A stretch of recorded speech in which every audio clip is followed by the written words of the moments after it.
This week, Texas lawmakers heard about what's being called Texas's Next Giant Leap Forward initiative. The director of the Johnson Space Center, Vanessa White, was joined by officials from Space Center Houston, Texas A&M, and Rice University. As they testified before the Texas House Appropriations Committee, their big plan would, among other things, make the Johnson Space Center home for all the lunar operations as we get ready to go back to the moon. Meanwhile, the vice president was talking about space today as she continued her visit to Houston.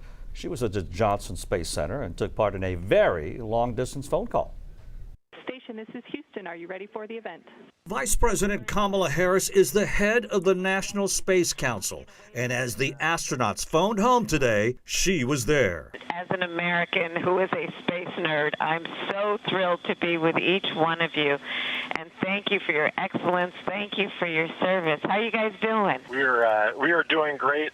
We are fellow space nerds, and we really appreciate you and the Space Council and everyone there, the support that you all have for the human spaceflight program. The astronauts talked about their view of Earth from space, saying it makes them realize how fragile the planet really is. They talked about their work up there to help down here. So things like learning how to grow plants without soil and being able to use that back on Earth to help with food security. The vice president went on to chair her second meeting of the National Space Council this afternoon and talked about the past 60 years of America's space program and its future. Soon, for the first time in half a century, America will go back to the moon. She says the mission of the Space Council is to promote and preserve America's leadership in space. Welcomed remarks in Space City, USA.